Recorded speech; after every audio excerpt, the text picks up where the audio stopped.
Welcome to Mom Bods and Margaritas, where two childhood friends navigate the wild and crazy world of midlife. That's right. We're diving into the ups and downs of relationships, motherhood, health, sports, and everything in between. Join us as we share our personal stories, laugh through the challenges, and explore how to thrive in this transformative phase of life.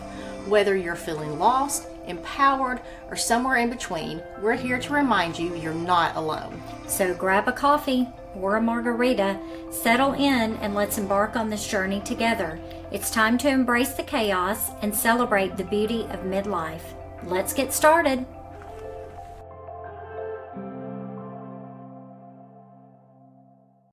Okay, well, how was your day?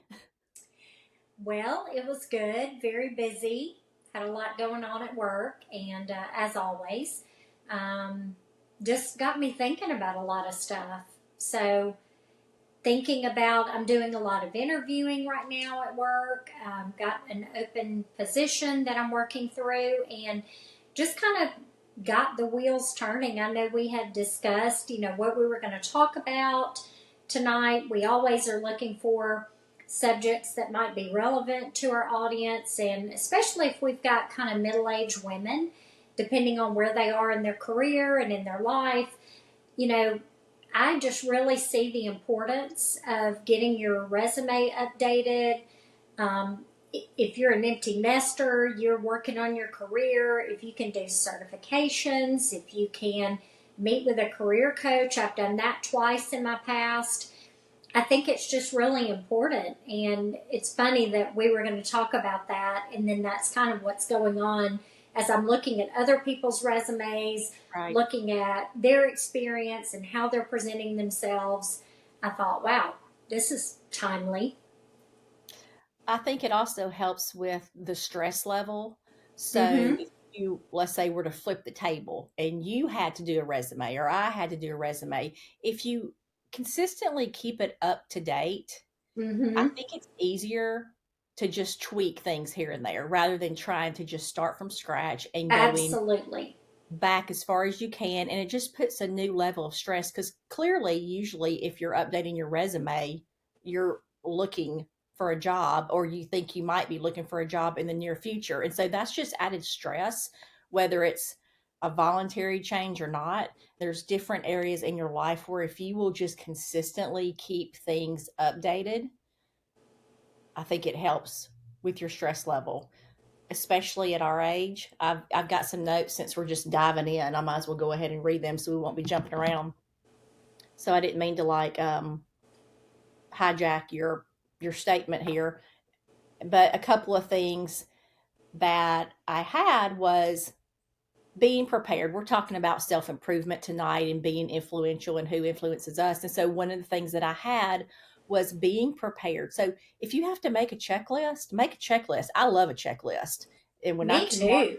mark through that or put a check beside it, it makes me feel like I've accomplished something for the day or for the week. Keep your resume updated. Shredding and cleaning out papers. I'm actually in the process of doing that now. I mean, how quickly does that pile up? And before you know it, you're looking at papers 5, 10, 15 years ago. Your kids don't want to have to go through that. Amen, sister. But that is my albatross. Although my pile is super small, comparatively speaking, to some other people that I know, but my pile continues to grow, and it's things like, oh, I'm getting something from my son's school. I need it. I can't throw it away. I'm getting an updated homeowner's insurance policy. Well, obviously I need that, and that goes in the fire safe, which is tucked away in a closet. And so it's very easy for me. That is my albatross. That is when I'm glad we're having this conversation. I'm a very type A OCD, keep things organized, all that. Papers are my nemesis. They are my kryptonite.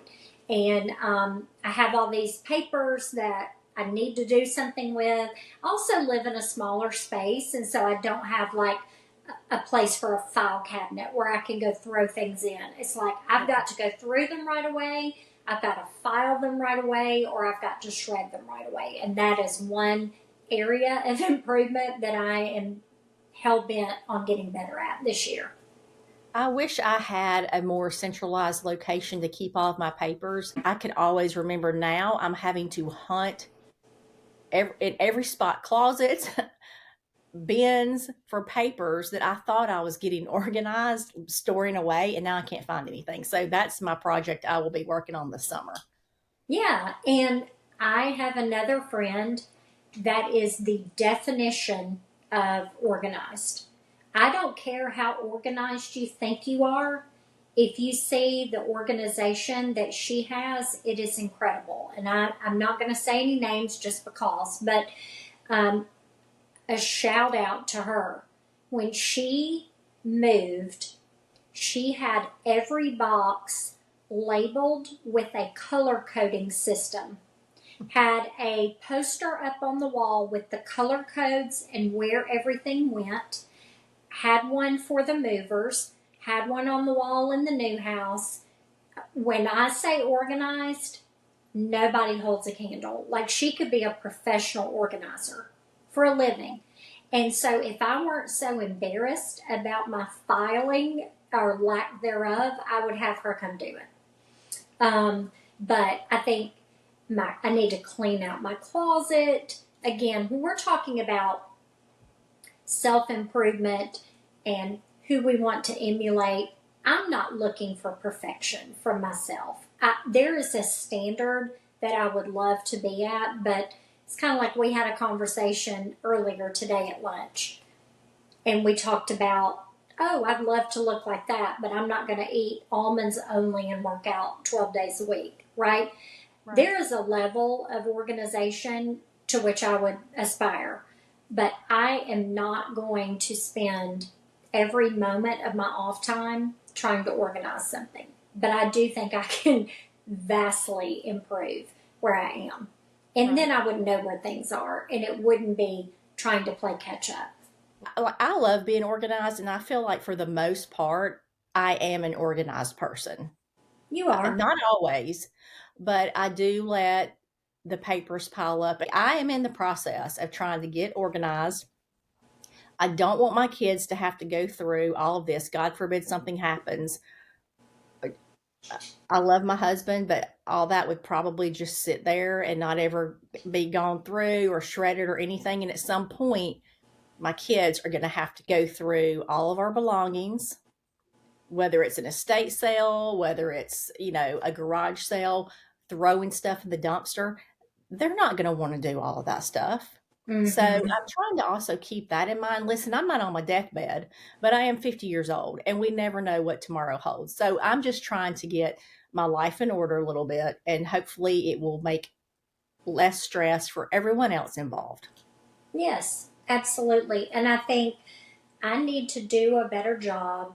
I think overall, I am a very driven person. I put a lot of emphasis on my career, but you bring up a lot of really good points. Do my children want to go through all of the things that I have? No. And, my house is pretty neat, but at the end of the day, do they want to have to go through and sell furniture and dig out things from closets? No. So I need to do a better job at keeping things connected the way that I need to, and making sure that things are organized for them. And not holding on to as much stuff. In the past, I've always kept pieces of furniture, clothing. I think, I might wear that one day. I've got some of the same clothes. I'll see myself in Facebook memories, and I'm just like, oh my gosh, I had that on the other day. I'm a very sentimental person, and I'm not a hoarder, but there are certain things that I don't like to get rid of. So I can notice a change in myself.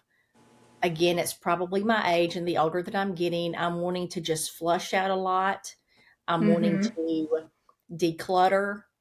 And again, I don't think I have a cluttered home, but there are just things I'm looking around here all the time thinking I'm about to make another trip to the dump or to the thrift store because I'm not using any of this. and I've got to just let it go. I've got to get things in bins. I've still got cardboard boxes, moving boxes. Mm-hmm. Uh, I can't even tell you what papers, pictures, books, trinkets, knickknacks, and it all needs to be in a bin. It's Yeah. just, it's easier to move. It's easier to go through. It needs to be labeled.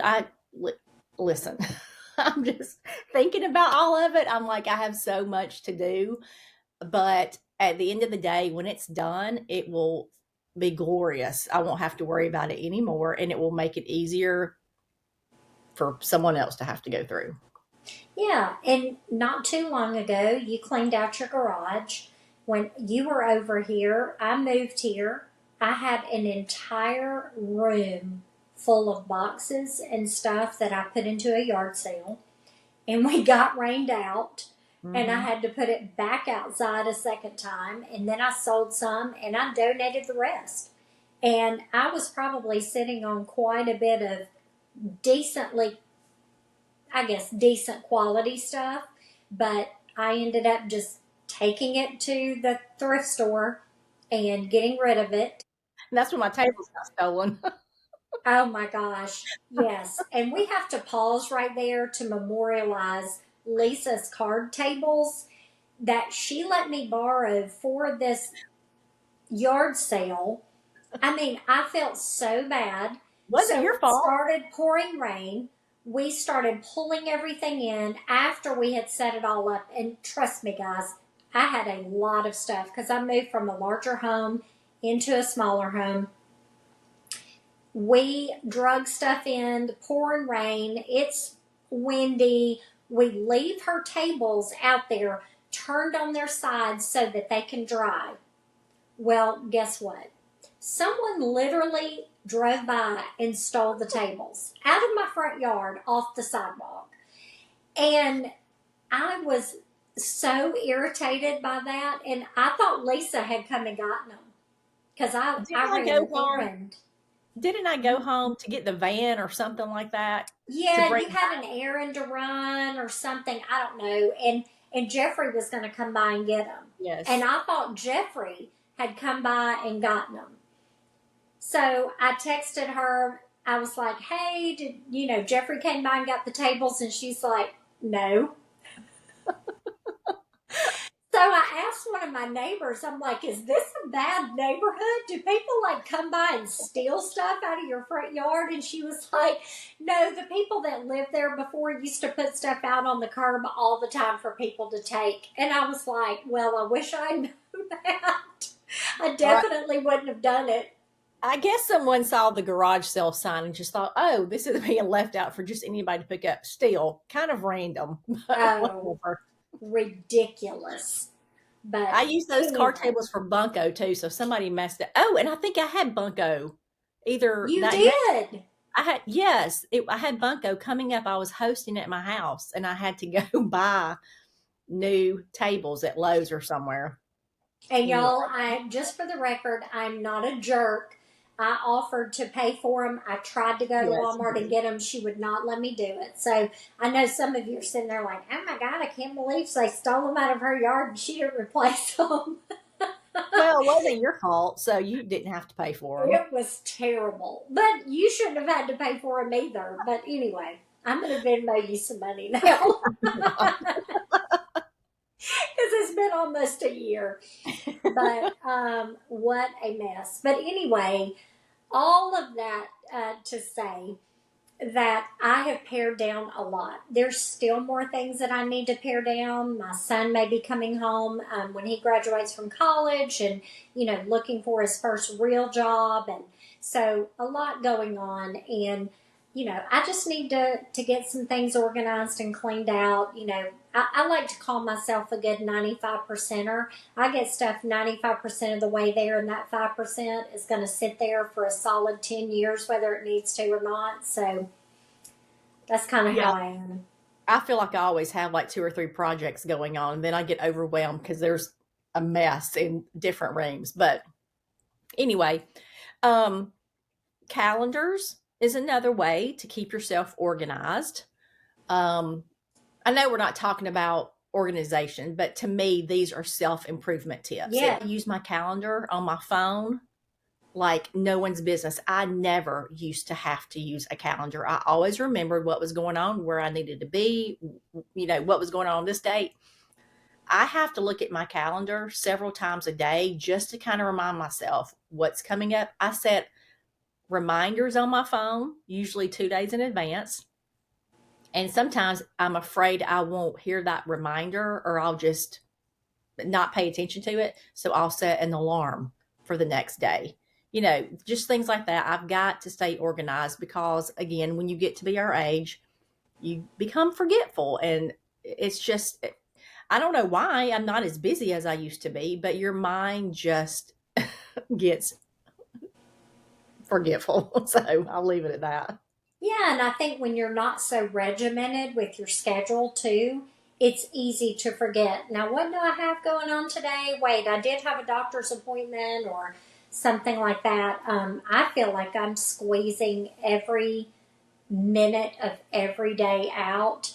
And, we've talked about this before too. Looking for a little bit slower pace and not having so many activities going on, I think is healthy. So, that's a self improvement item is to really look back and evaluate what are the things that I'm involving myself in and Right. what of those can I cut out? Not because you're trying to cut something out, but is this bringing me joy? Is this giving me satisfaction? Does this fulfill my purpose? So there's a lot of things, but I don't want to boil it down so simply as do I want to do this? There's a lot of things that are really good for you and good for the world that you don't want to do in the moment. Going to the gym, which I don't want to get on that subject because that's a sore subject for me right now. But, eating healthy, going to the gym, nobody wants to really do that. I mean, I'm sure there's some people that'll say, I do, I love it. But at the end of the day, when you're counting every macro that goes in your mouth and you're writing down all these meal plans and you're having to exercise a certain way, nobody wants to live their life. The majority of people don't want to live their life that way. And even if you do that, it's because you enjoy it. If Right. you don't enjoy it and you're making yourself do it, that's a problem. So, Yeah, it's hard to sustain that type of lifestyle unless you're really, really into that type of thing. mm-hmm. But you were talking about diet, and it just made me think of this. When I came home today after leaving your house, I made those sweet potato brownies. Were they good? Yes, you can't even tell there's sweet potatoes in them, which I love sweet potatoes. I can I eat do them too. plain. They're so sweet. You don't have to put anything on them anyway, but they are so good. It literally just tastes like a really fudgy kind of gooey brownie.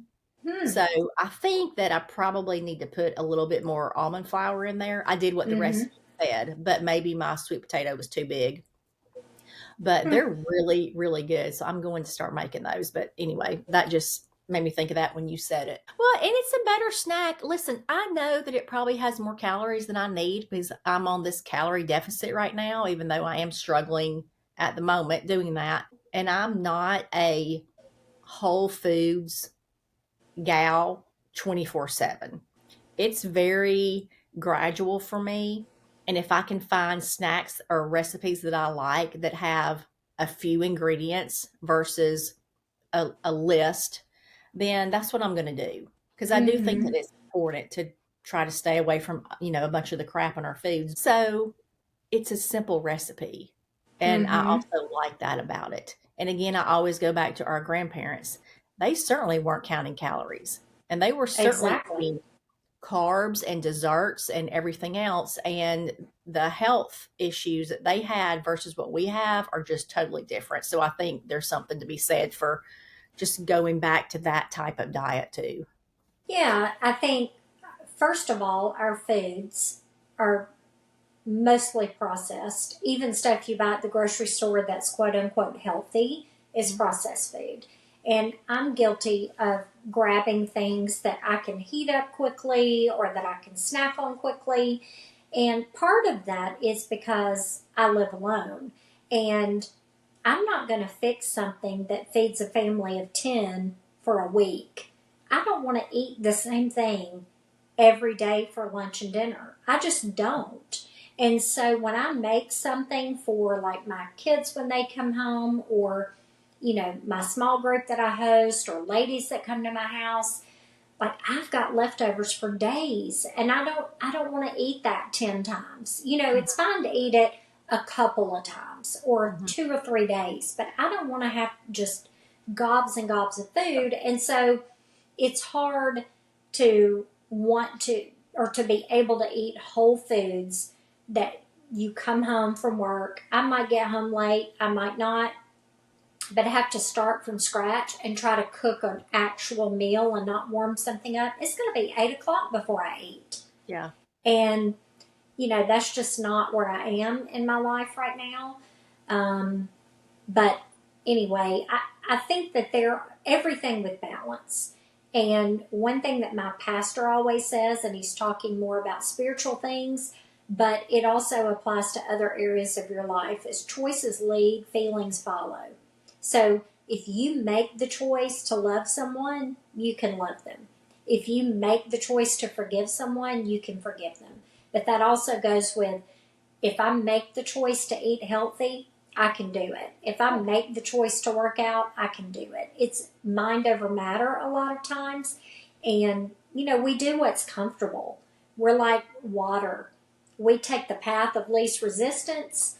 And so we have to kind of break out of that with the papers and with the organizing, and with having a disciplined life. And, most days I don't want to make my bed, but I get up and make it up anyway, because when I walk past it, it feels better. And it takes, what, 2 minutes? I have a lot Right. of pillows on my bed, but it takes 2.5 minutes, so 5 minutes a day to make it and unmake it.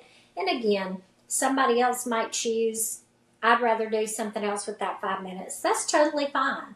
But for me, I feel better when things are organized, when they're clean, and it does affect your mental state. I think food prep is another great thing to do. I was never good at that. I know a Yeah. lot of people can food prep on the weekend or on a Monday, and that just wasn't for me. The thought of food prepping on a Sunday for the entire week seemed like a lot of cooking and a lot of prep, and I just never wanted to do that. Some people enjoy it. I wish I had been better about it. I don't really have to worry about that now, since my last kid is about to be out the door and it's just going to be my husband and I. But I probably could eat on a meal for a week, and I know I'm in the minority. That's why I like to do a lot of crock pot meals, and I don't really do casseroles anymore, but chicken salad, things like that that I can just eat on throughout the week, because I have found myself not enjoying cooking as much. I used to cook all the time when I was younger, and now it's just different. Again, I only have one child here. He doesn't eat a good bit of the same things that I do. That's always a challenge when you have children that don't eat the things that you eat. My husband and I eat anything. He is easy to feed. He is not difficult when it comes to food, and I'm not either. So I know that will get even easier when the kids are gone. And I love a good sandwich. I could eat Yeah. a bowl of cereal. I don't do that much anymore. My child that's here right now is not going to eat a bowl of cereal for dinner. He's not going to want to go fix a sandwich. That's just him. So I know that can be difficult for a lot of moms when you're trying to juggle schedule, because it's about convenience. And this is Mhm. the day and age where we have to do what's convenient, and that's what relieves a lot of stress for moms, especially.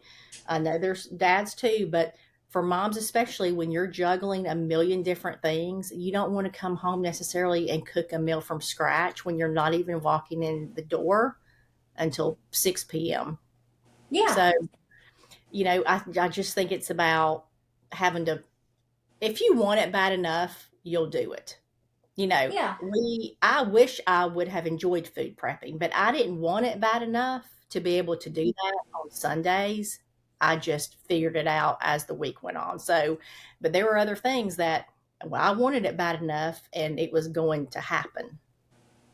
Yeah, and I think I struggle too with knowing what to fix. So, what am I prepping? I think I'm overwhelmed from all the preparation before I even start meal prepping. So, making a list and figuring out, again, I can come up with a menu. Okay, I want chili on Thursday, I want pizza on Friday. I'm just making things up. But, Yeah. hot dogs on Saturday. Okay, I can make a list. I'm not an imbecile. I can make a list, make a plan, and go to the grocery store and execute on it. But it's like, okay, if it's got to be healthy, it's got to be in a caloric deficit. I've got to make sure I have enough protein. I've got to have a green. I've got to have one carb at lunch and then no carbs at dinner or whatever it is. When I'm trying to do that kind of stuff and Yeah. plan out my life and then figure out, okay, do I chop the onions on Sunday? Do I drop the meat on Sunday? Like, what do I do? And that, to me, that mental space, that just throws me into a tizzy. I can't do it. I fly by the seat of my pants much easier. Another thing that I think helps, and I recently thought about this because I don't have this at my house, is like an emergency contact list. Mm-hmm. If my child were to swallow something right now, or my dog, you know, get into some kind of poisonous plant or whatever, I could not tell you the number to the poison control. I could not even tell you the number to my vet. Now, I could look up my vet's number fairly quickly, but just things like that. I don't even know if we have a fire extinguisher here. Just things like Mm-hmm. that that you think you're never going to need. And I must have watched something the other day and thought, I need to have some kind of list somewhere. Again, I know we've talked about how I can be morbid, but even I have thought if something were to happen to me, who's going to call one of my best friends, Allison? How's Allison going to know that something's happened to me? I'll call her. You'll have to get in touch with her because the girl doesn't do social media. So you're not going to find her on Facebook or Instagram or any of that kind of stuff. I know my parents and my siblings don't have her number. Jeffrey doesn't have it. Just things like that, Mm-hmm. or I've even thought, okay, I know my family can get in touch with Mandy if I ever needed her for something or something came up, but they probably don't have your number. So they're going to send a Facebook message, just things like that. There are Yeah. certain numbers we need to have written in a list somewhere that's easily accessible in Yeah. case And something 12 comes days later, I'll check it in Messenger. So Yeah, I've already missed your funeral and your wake and your celebration of life. And then I'm going to be pissed that I missed it. And also, one thing we've, kind of gone down a track here, but I do want to put a pin in our conversation for us to come back next season and see how your youngest child feels about having cereal or a sandwich for dinner when he's at college and doesn't have his mom fixing it. well, here's the thing with him. Now, it was not the same with my other son, but my younger son, who is about to go off to school, can cook because Oh, he was always more picky than my oldest son. And I remember several years back, I know I'll get crap for this, but it was so bad where I had to say, son, if you can't just eat some of what I cook, you're going to have to fix something to eat. That dude in there will fix like fettuccine pasta, chicken alfredo. He's got hibachi going on in there. Like he has just learned. And some of his meals, I'm like, this is better than what I cook. So what he is going to have to learn, and what I have told him is, you've got to learn to do some crock pot meals because there are some mm-hmm, crock pot meals that I make.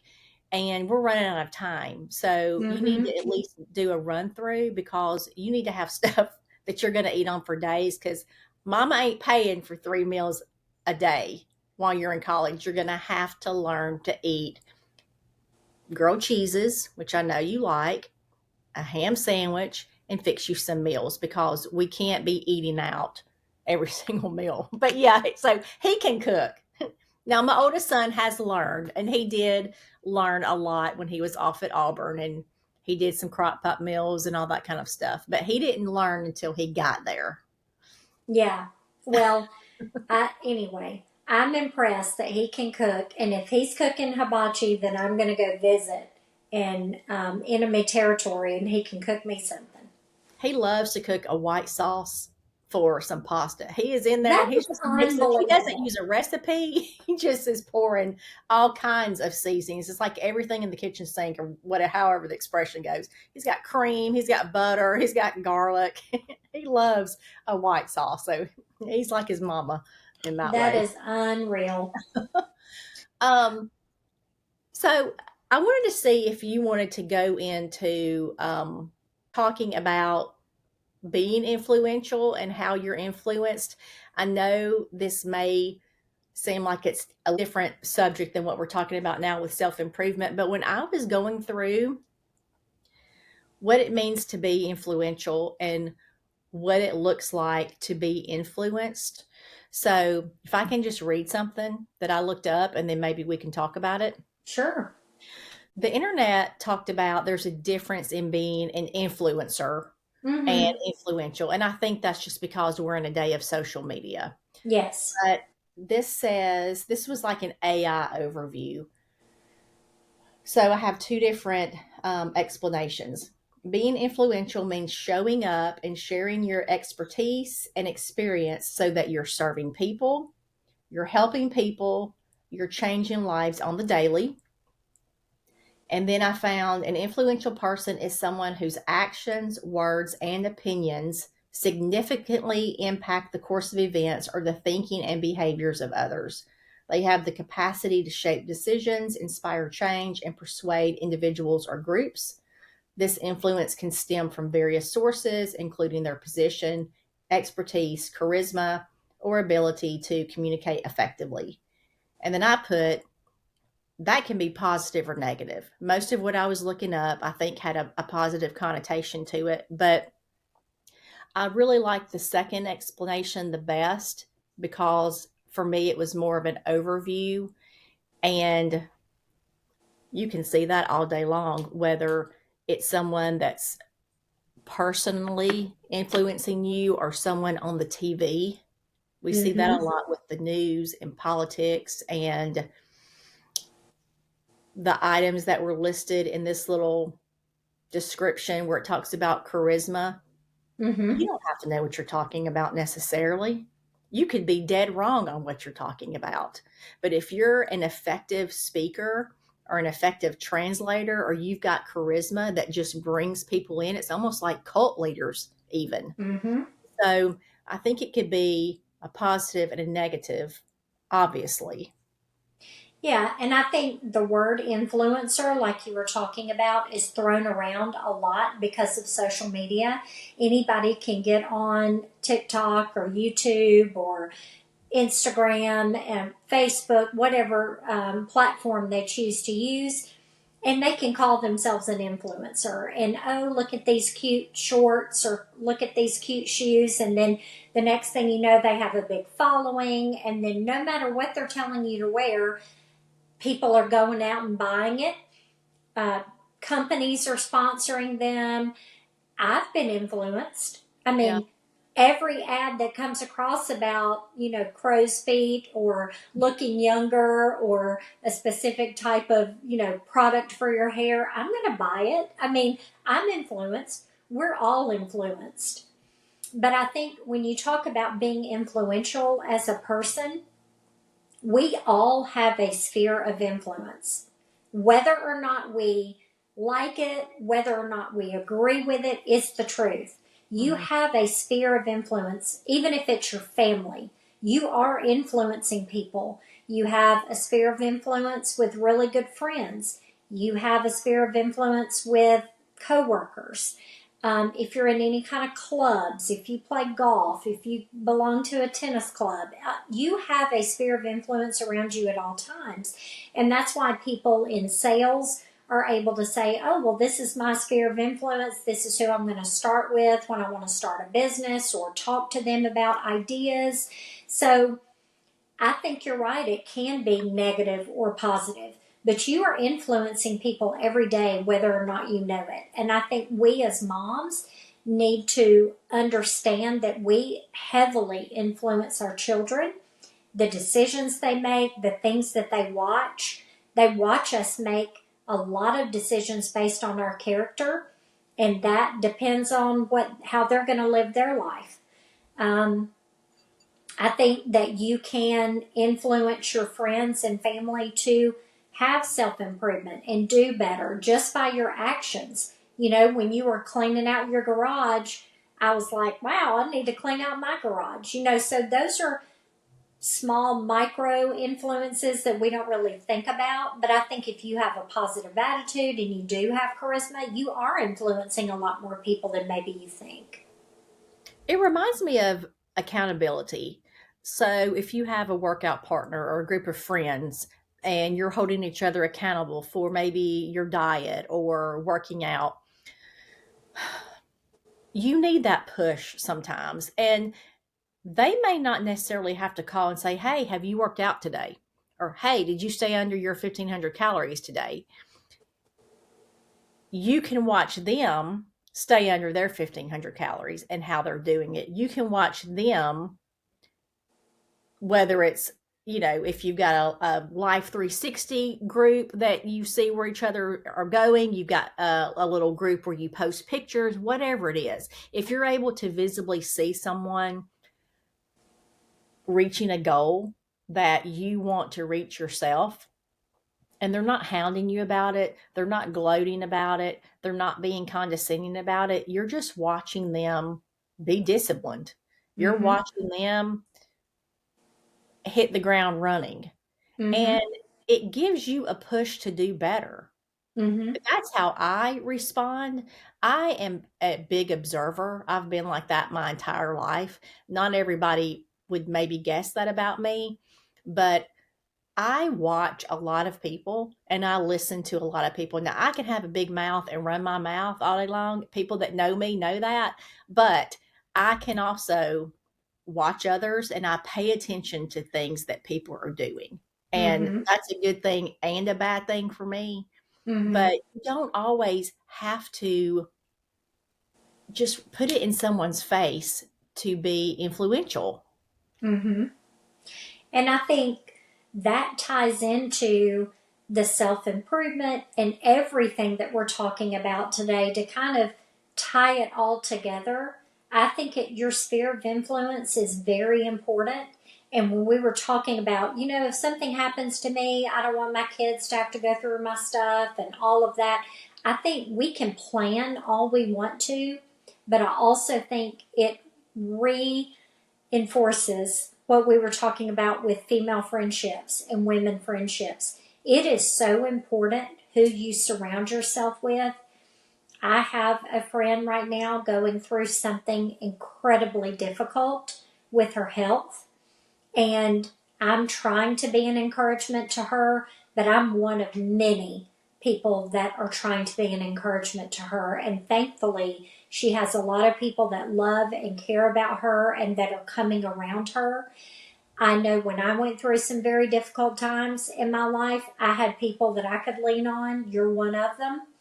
And I think that's so important too, is that sphere of influence.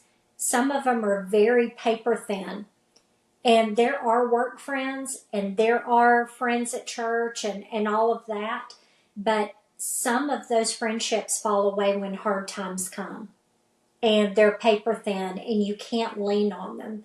But the ones that stick around and something traumatic happens to you, something goes on in your life, death in your family, those things, that is when it is so important to have a support system and people that will rally around you, help you make good choices, be there when you need to fall apart, and will pick you back up and dust you off. Right. And all of that is super important for us to continue to move forward and be a positive influence on others, because you never know what somebody might be fighting behind closed doors. Right. My intention was to make a list of people or things that have influenced me. And I thought maybe I would be able to come up with maybe like a book that I read or um, just something that I saw. Sometimes it's just more of those tangible things that hit you like a light bulb and you take it with you. And I couldn't really think of a thing, but obviously I'm going to put my parents and my grandparents. We all know that if you've listened to this podcast for the past 2 seasons, you're probably tired of hearing me talk about my parents and my grandparents because it's a broken record. So I'm not going to get into like great detail about it, but my parents and my grandparents were positive influences in my life. Mm-hmm. I've seen the way that my grandparents have dealt with issues, um, my parents as well. So I'll just leave that as it is. But also, my friends, like I Mm-hmm. said, I'm an observer and I I can be very vulnerable with my friends. I don't really think I ever have a problem talking about issues or talking things through, whether it's on my end or the other end. But I also do hold back some if it's me trying to feel like I'm having to skate on thin ice and to not pry into someone else's business. I guess I'll put Mm-hmm. it like that, so I can back up and keep my distance a little bit in that way. But I think I've mentioned this before on here. I watch a lot of my friends and I don't ever say anything. And it's Mm-hmm. not that it's like an intentional kind of, let me see how they handle this situation. But when things come up in people's lives, and not that I think that there's some that have handled things the wrong way or I've thought they've handled it the wrong way. It's nothing like that. It's just that as a situation is going on, as a friend is going through something in their life, and over the course of months or maybe even a year or two, Mm-hmm. I remember the things that they've said. I remember the things that they've done. I remember how they've handled a certain specific time. Like if you're, I'm struggling because I don't want to give away too much information because I'm trying to respect the privacy of others. But let's say you're going through something for 6 months and I've noticed you're upbeat. You've not bitched about it 24/7. You've not cried about it 24/7 because I feel like if I were in that situation, I would. So I can see how strong someone can be. I Mm-hmm. can see how respectful someone can be. I'm kind of getting off on a tangent, but I watch my friends a lot. And so I take that with me. And there's a lot of, of days where I think I'm really impressed with this person. I am so glad that they're my friend because I've gotten to watch how they've handled whatever is going on in their life. And I don't know that I could do that. And I think that they're a stronger person than I am. So it makes me want to be better and remember those things should I have to deal with something. I know I sound so cryptic right now. And so I'm not trying to be, but you know where I'm coming from. I just don't want to say too much and people try to, dissect it. Yeah. No, it makes sense. And someone recently said something to me about something that they admired about me, and I would have never thought, like it did not, it would have never crossed my mind that this person thought that about me. They were definitely arm's length away, and for them to say it, I was kind of, you know, really blown away. Hmm. And it was such a nice compliment. And I think it was a nice compliment because it was so out of left field, something that they admired about me. And I like to think that I don't care what people think about me. And for the most part, I don't. But it feels really good when somebody that you've you've known in a previous life, or something they come back and say, when you did X, I was really, impressed by that, or I've always thought this about you. Those kind of things feel good. And so I think if you feel that way about people in your life, whether they're an acquaintance, whether they're a friend, whether you've known them for 10 minutes, or whether you've known them a lifetime, I think it's important for us to share those things. I saw a lady the other day and I said, I love your shoes. And it wasn't coming from a fake place. I know we've talked about that before, about lifting other people up. It's not fake. I really did love her shoes. But most of the time, people say, oh, wow, I love those shoes, in your head, but you don't feel the need to say it, or they're going to think I'm weird, or whatever. You don't know what that person might be struggling with, and it might make their whole day. Mm-hmm. And I think sharing those things, and I'm trying to be more intentional about doing that as I've gotten older, giving my friends compliments, because it's something that I really think about them. I'm not going to just say it if I don't think it. So, that's another good thing too, is when you admire things about your friends, I think it's okay to tell them. Yeah, I'm waiting until probably the last episode to bring this up, but that's kind of along the lines of something that I have been thinking about sharing. And I want to kind of explain the process. I'm sounding cryptic again, but I'm going to kind of talk about that next week when we wrap up the season and just see what you think about it. But I think it'll be something really cool. But it's kind of along the lines of letting people know Mm-hmm. now how you feel. And that's getting too deep. So, yes, compliment others and let them know that they've made an impact in your day. But, also let's not wait until it's too late to let someone know how we feel. That's But exactly right.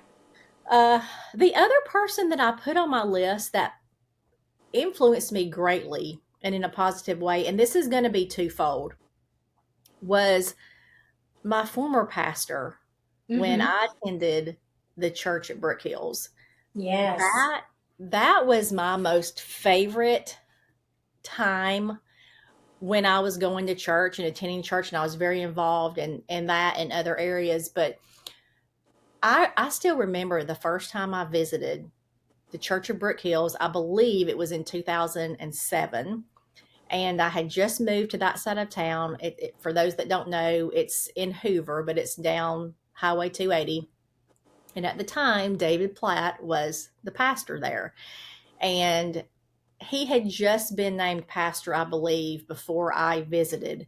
And when I went and heard his sermon, I cried. I left there. Mm-hmm. I was so emotional. And I just had never heard anyone preach like he preached.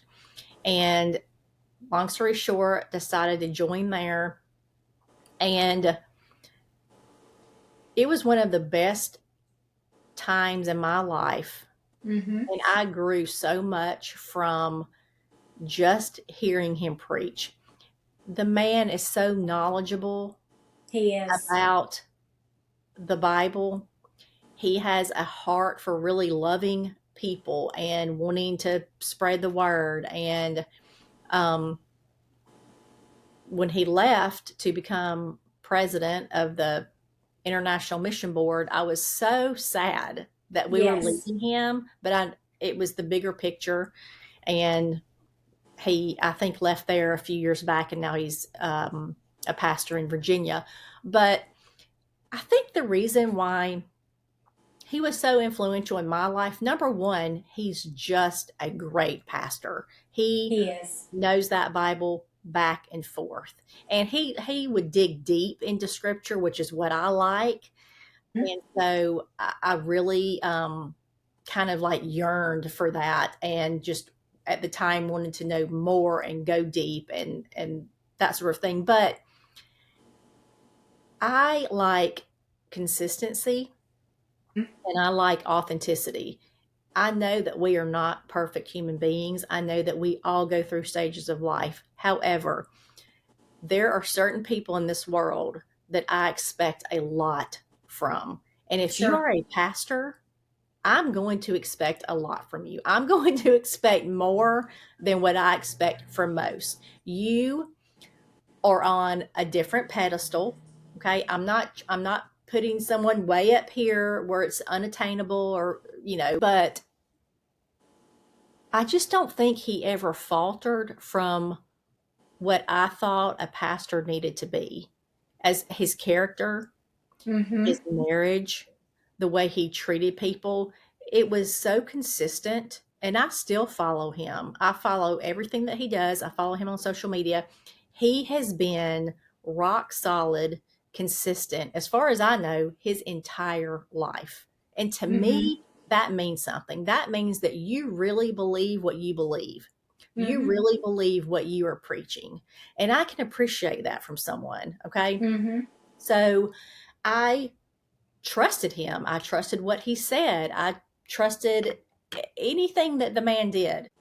But on the flip side of that, one of the things that I put that negatively has influenced me has been organized religion or undisciplined religious figures or people. So I'm not even necessarily talking about a pastor. I'm just talking about churchgoers. And I don't want to get too deep into this because I'm not trying to offend anyone and I'm not trying to make this a religious debate. If if you are all talk 90% of the time, I don't have time for it. And when it comes to certain areas in my life, and religion is one of them. If you're not consistent in your beliefs, it makes me not believe you or your message, if that makes sense. And Mm-hmm. so just the hoopla of what some of the churches today do can be a bit much for me. I get that we're in a different day and age, and I'm not going to nitpick certain churches or anything like that, but I think that sometimes it can be a little overdone and we kind of lose sight of why we're really there. And sometimes I think simplicity is better and just sticking to the basics and then maybe branching out from there with small groups or, your groups of friends or getting together, that sort of thing. But I just feel like when there's a large group of people or individuals that are not consistent in how they treat people or their belief system, to me, I look at the overall picture. With my perspective, I feel like you're doing a disservice to what it is that you're trying to represent. If you're a fitness influencer and you're 30 pounds overweight and you yo yo diet, I'm not going to take you seriously as a fitness influencer. Does that make sense? Mm-hmm. So that it's the same with religion to me. And so I'm not trying to make it about religion, but when I was talking about David Platt being such a positive influence in my life because of how he lived his life. And so things that have negatively influenced me is that type of organized religion or just the inconsistencies that Christians can have sometimes. And again, I'm picking on Christians because that's my background. So, Mm-hmm. um, but yeah. Yeah, So, and I think I certainly see where you're coming from and understand there's a lot of hypocrisy and there's a lot of church hurt and there's a lot of people who use that as their excuse not to have any kind of religion because it's organized. But I realize that people have done a lot of damage to other people with their hypocrisy and the way that they live their lives. And again, I'm not picking on one specific person or one specific type of person, but the main thing that's like coming to my head instantaneously is like the Duggars. And they've had several children, that were involved in some pretty, allegedly yeah. involved in some pretty sketchy stuff and some pretty scary stuff. Um, but I also try to look at things, and maybe I'm way too analytical for my own good, but I also realize that people inside the church are essentially the same people as outside the church. They just have a different belief system. And so we all fall short, and we all cannot meet the standard of what Christ did. None of us are perfect, and we can't live a perfect life. But I see completely what you're saying. And, I agree. David Platt is on a totally different level. But, and I would hate to see anything happen with his ministry, but I know he's not a perfect person. Sure. And, I think that's where a lot of things with Christianity get lost, is that there is an equal portion of grace and truth. And if you're all truth, you're legalistic and you're judgy and you're not bringing others to Christ. And if you're all grace, then it's, well, everything goes. He's going to forgive me anyway. And so if you're a true Christian, you have to balance that grace and truth. And I mess up every day. I am a Christian. I mess up every single day. And this mouth. But I try to live my life with my values and my principles like a Christian. But I know there are plenty of times that people could point at me and say, well, she's definitely not acting like a Christian. So that's a tough one. That's a tough subject. And there's so many people that are hurt by others in the church that are trying to be holier than thou and judgy and all of that. And it just turns people off. Yeah. And obviously all that is for the most part, general statements that I'm making. Now, are there people that are coming to mind? Sure. But, Yeah. and I know all that, and I get it, but I think, anyway, I don't know. I know we don't need to get into a religious debate, that in politics, so I'll move on. But anyway, that was just one of my negatively influenced issues. Yeah.